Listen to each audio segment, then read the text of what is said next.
Google once promised to revolutionize gaming forever. No consoles, no downloads, just instant access to high-quality games streamed from the cloud. It sounded like the future.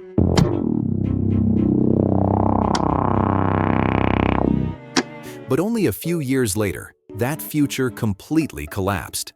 This is the story of Google Stadia and why it failed. When Google announced Stadia in 2019, expectations were massive. The company claimed players could stream AAA games instantly on almost any device.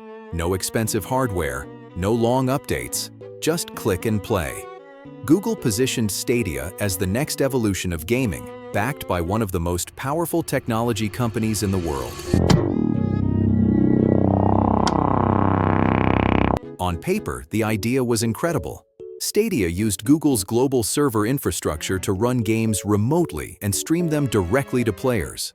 If it worked perfectly, it could remove the need for traditional consoles entirely. Gamers imagined a future where high-performance gaming was available to anyone with a stable internet connection. But almost immediately, cracks started to show. The biggest problem was latency. Even a tiny delay between pressing a button and seeing the action on screen can ruin the gaming experience. While Google promised near-instant responsiveness, real-world performance often depended heavily on internet speed and stability. For many players, the experience felt inconsistent and unreliable. Early player reactions reflected that inconsistency. Some users were impressed when the service ran smoothly, but many reviewers highlighted noticeable input delay. Popular gaming creators demonstrated moments where lag interrupted gameplay.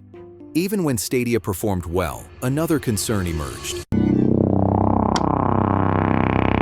Players worried about ownership.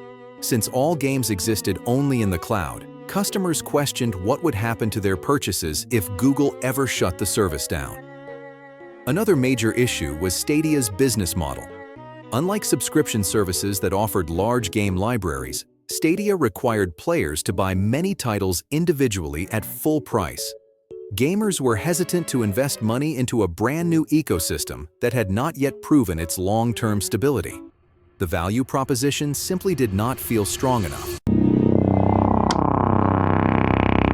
Competition also played a huge role in Stadia's struggles. At the same time, Microsoft expanded Xbox Game Pass, offering hundreds of downloadable games for a single monthly fee. Sony continued to dominate with powerful exclusives and an established console ecosystem. Compared to these platforms, Stadia felt isolated. Players were being asked to start fresh without the same benefits or guarantees offered by established competitors. Content was another weakness.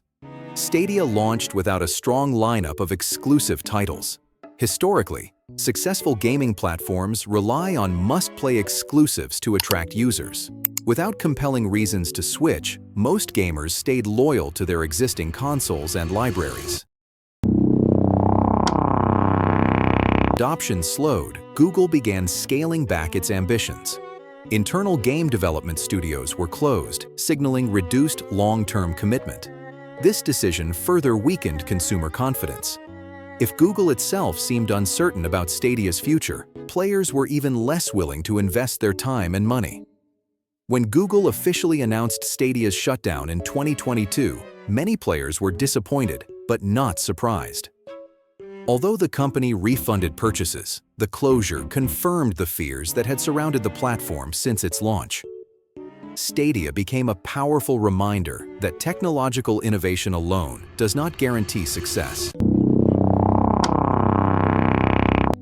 In the end, Google Stadia failed because it asked gamers to abandon proven ecosystems for a platform that felt unfinished and uncertain.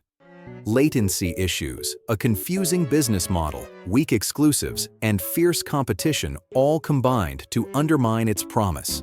Today, Stadia is remembered as an ambitious experiment that aimed to change gaming forever, but ultimately showed how difficult it is to disrupt an industry built on trust, performance, and long-term commitment.